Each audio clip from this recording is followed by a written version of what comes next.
Coming up on this week's Falcon Fever. The men's soccer team brought home their third PBC Championship in 4 years. We've got a live interview with 3 of the soccer team's standout players. And basketball season is underway. We'll talk with basketball correspondent Dan Cook about the Falcons' home opener. And a new head softball coach is joining the Falcon family. We'll tell you more about her coming up. Plus, the cross-country teams set new records at the Southeast Region Championships. And the volleyball team took out time to honor their seniors for a stellar season. Falcon Fever starts now.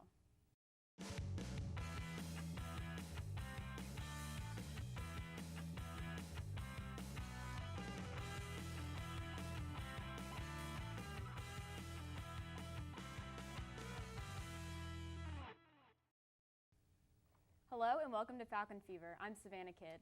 And I'm Sydney Fields. Thanks so much for joining us. Let's kick things off with some soccer news. The men's soccer team is the best in the Peach Belt, taking the championship title for the second year in a row. The men's soccer team had an exciting weekend facing the Flagler College Saints in the PBC semifinals and then Francis Marion Patriots in the championship game. On Friday, the men faced off against Flagler. Gary O'Neill scored both of Montevallo's goals in the second half of assists from Jeffrey Hessenberger. Flagler scored in the 71st minute, but that was it for the Saints. Took the game 2-1. On Sunday, the men faced Francis Marion in the final game of the tournament, winning 2-0 and earning their third PBC title in 4 years. Ricky Davey scored the first goal of the game in the 26th minute. Then, early in the second half, Bruno Imbamala netted the go-ahead goal on another assist from Hessenberger. Nick Sabo, Hessenberger, and O'Neill were named to the all-tournament team, and Davey was named the tournament MVP. Congratulations to the men's soccer team, the 2013 Peach Belt Conference champions. Sunday's win was a historic night for the team, and to celebrate the men's big win, we're making a little bit of history here on Falcon Fever. For the first time, we have more than one player of the week. In fact, we've got 3. Soccer standouts Brendan Ledgeway, Gary O'Neill, and Ricky Davey stopped by our studio earlier to talk with Chloe Allen. Let's take a look. I'm here with Brendan Ledgeway, Gary O'Neill, and Ricky Davey. Welcome to Falcon Fever, and congrats on being named our Players of the Week. Thank you. You're welcome. All right, well, first of all, can you tell us a little bit about what position each of you plays? I play centre midfield. It's a mixture of attacking and defending, so get everywhere on the pitch, really. So. I play centre back, so centre defence, kind of anchor the team down and drive it on from the back. And I'm the goalkeeper, just the guy at the back and just catches the ball and tries to keep everything organised. All right. What was it like winning the PBC Championship this year?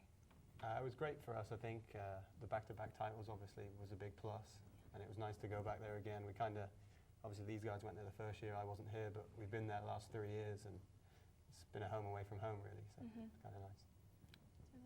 Yeah, for me winning the 3, like this one was the one that stood out for me, like with our up and down season, and we came in as a low seed in 7th, and for us to be 2, 3 and 4 to take the championship was a big achievement for us. So this one was the most important one for me, with how things had shaped up early on in the season, so it was nice to go back to Blanchard Woods and win it again. Yeah, I'm similar to Gary. It was sort of a special weekend really to come from being the 7th seed and sort of all the trials of the season. We just have a good knack of turning it on in the tournament and getting it done. So yeah, it was a great weekend. I can imagine. Well, some people are calling your strong performances a soccer dynasty. Can you give us your thoughts on that? It's a massive compliment, I think. Obviously we've been here and we've done it a few times, but we just hope that the new guys coming in and the guys that are here now can kind of hopefully carry that on and keep going back and winning it. Definitely. Yeah, like Ricky said, it's very flattering to hear people say that, and we came in our freshman year, and like that senior class that we had, it kind of set the standard for us. Like that year we'd won the championship, we hosted regionals, and it just kind of made us hungry for more. So we've tried to strive for that year in, year out, and hope the legacy that we've set will continue on, and we can make our stamp nationally now as a program and progress. Definitely. Yeah, obviously it's a really nice thing to say for people to regard us like that. I think that, you know, we came in off the back of a great senior class when we were freshmen. Hopefully we've left the program in a better state than we found it, and now the new guys can come in and really sort of kick it on and sort of grow the program themselves. Yeah, it'd be nice to see it grow even more. Well, tell us about how your new coach, Bruce Dearly, helped you guys win another title. He's been a massive breath of fresh air for us, really. But yeah, like he's brought in some new training sessions, some new guys, obviously, and he's kind of landed on his feet. He had a good senior class here with him, and the guys have really complimented us and what we were trying to do. And they kind of bought into that mentality of winning, so that helped us a lot in getting to where we wanted to go. Yeah, like Ricky said, it was a change and a breath of fresh air, and like it was kind of like we had to prove ourselves all over again, seniors or freshmen, to a new coach. So I mean, it took us a while. Like we had some up and downs in the season. We were trying to figure out what was working for us as a team, but we kind of hit the nail on the head when we needed to, and went on in a run and took another championship. So I think that's all credit to him, like for coming in, and even the season we had, like results-wise, it wasn't the best, but we still took another championship out of it. So. Yeah, I think Bruce acquitted himself really well, and you know the end result was, you know, obviously what we were trying to achieve all along this season. You know, he's got good tenacity, and like I say, when Coach Astor left, he stepped in, and it's kind of good having sort of a new guy to come in, but a guy who you already knew as well. So it was good to just carry on that relationship with him, and obviously delighted for him in his first championship as a coach, and it was nice for him to be part of our last championship as players. So. Right. So all of you guys are seniors, and this year will be your last season playing for the Falcons. What can you give an advice to upcoming soccer players? I think the biggest thing for my group, like my year group, was to work hard and buy into what we were trying to do, and the older guys before us had kind of set that bar, like Gary said before, and that bar's being set even higher now. So like the guys that are coming in need to jump on that real quick and kind of equip themselves well. I think the big thing for me is like you look at some other schools around the country and they're not too fussed about how their athletics was. Like Montevallo has a strong tradition of having top-notch sports, not just soccer, like basketball, baseball. You know what I mean? Women's and men's cross country have been coming on as well. Like I think you need to understand like that you're here to win. You know what I mean? It's not just, especially for us international lads. Like some lads come over and want to have that college lifestyle. I think it's just a combination of like working hard and coming here to win that'll keep driving the program on. Yeah, I think it's definitely hard work is the key for me, and you know, we've brought in some good players. We've always had a tradition of bringing in, you know, a complement of good international and American players, so hopefully we can carry that on. To see more pictures from the men's PBC Championship, check out the albums we've shared on our Facebook page. The athletic department has announced the new head coach for UM's new softball team. Tuesday, the department named Dartmouth College assistant coach Lindsay Vanover as the new head coach of UM's fledgling softball team. UM's first softball season is set to start in the spring of 2015. During her 3 years at Dartmouth, Vanover was a pitcher's and a catcher's coach and helped lead the team to 57 wins. Welcome to the Falcon family, Coach Vanover. Let's hit the court now for some basketball action. Basketball is back at UM, and the Falcons are looking to start their chase for a Peach Belt championship.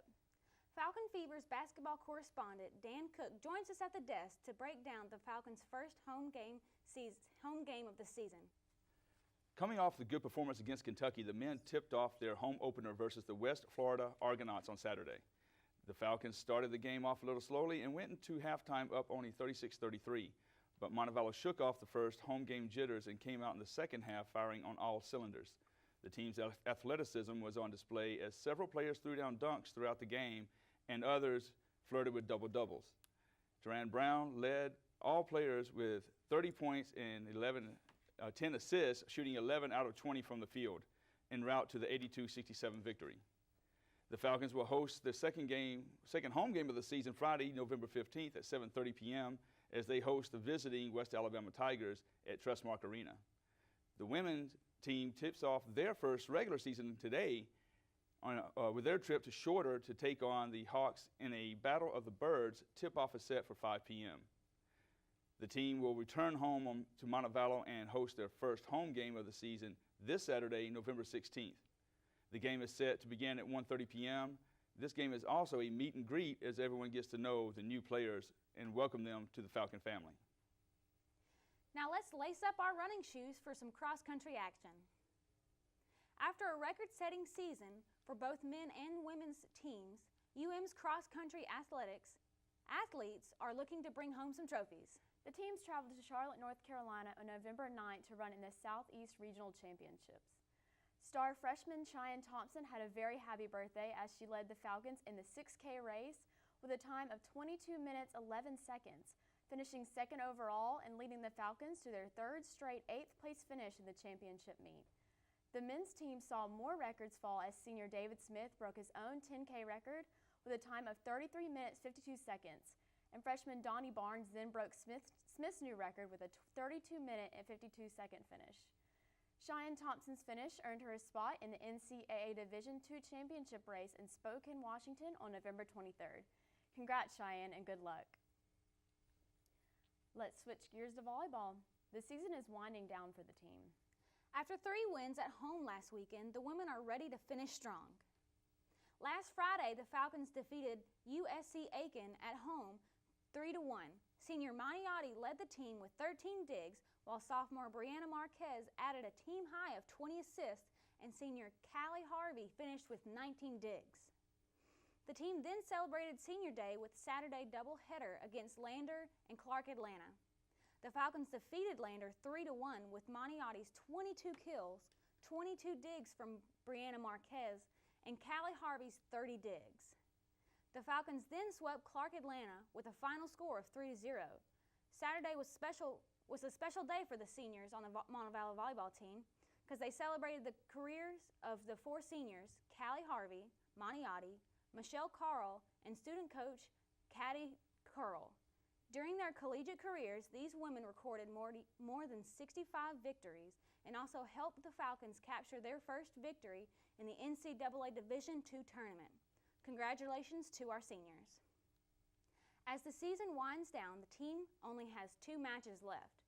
The Falcons will travel to Florence, South Carolina to take on Francis Marion on the 15th at 6 p.m. Then they will travel to UNC Pembroke for the last game of the season at 11 a.m. on the 16th. All of the excitement of the volleyball season is coming to an end. For star player Manyi Ati is her last season as a Falcon.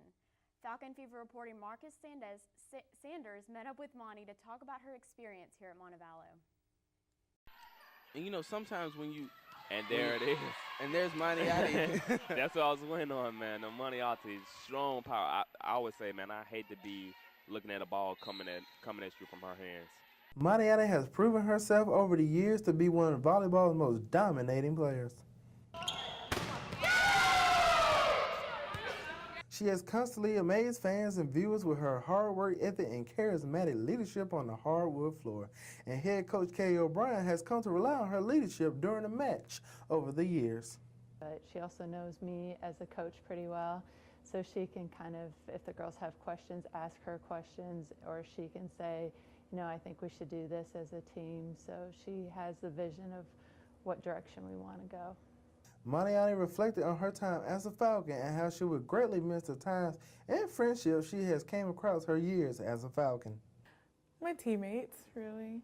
I've played with a lot of people the past couple of years and built a lot of strong relationships and friendships, and you know, it's gonna be bittersweet. But yeah, and of course playing under Coach Katie, you know, she's given me a lot of opportunities that I don't feel like other coaches would have, and I'm very thankful for that. During her career, she has led the Falcons 3 out of 4 years in kills and has been named to PBC First Team All-Conference Team 4 years in a row, also earning the PBC Freshman of the Year and recording over 1,000 kills in her career. Manyi Ati has earned the nickname The Assassin for being one of the hardest-hitting players in the Peach Belt Conference. When asked does she know her nickname, she said, I had no idea that was my nickname, I have to be honest with you. I didn't know until a teammate's mom actually was listening to one of our broadcasts, and she actually told me that. She's like, do you know that's what they call you? I had no idea. So it's actually, I don't mind it. For Falcon Fever, I'm Marcus Sanders reporting. Now it's time for our Falcon Fever Fan of the Week. This week's fan is Tom Annino. Tom is a sports anchor himself at Alabama's 13 News and keeps up with UM athletics through our Falcon Fever Twitter. Thank you so much for your support and feedback, Tom. If you would like to suggest a Falcon Fever Fan of the Week, give us a shout out through our Facebook page. Remember, you can catch more Falcon Fever on YouTube and also on social media. To see current and past episodes of Falcon Fever, including extended interviews with players and coaches, just go to our YouTube channel and subscribe to the Montevallo For You channel. You can also friend us on Facebook to see more sports stories and pictures from various sporting events. And if you go to a Falcons game, take a picture and tag us in it on Facebook, and we'll share it with the rest of our Falcon Fever viewers, and we just might feature it on our next show. Also, be sure to follow us on Twitter for the latest Falcon news and tweets from your favorite athletes. Just search @Falcon Fever. You can also get more pictures and video on Instagram. Just search for Falcon Fever. And last but not least, you can get extended sports coverage on MontevalloFalcons.com. There you'll find schedules, team rosters, live stats, and more. Well, that's all the time we have for this week's show. Thank you so much for joining us, and be sure to tune in again next week.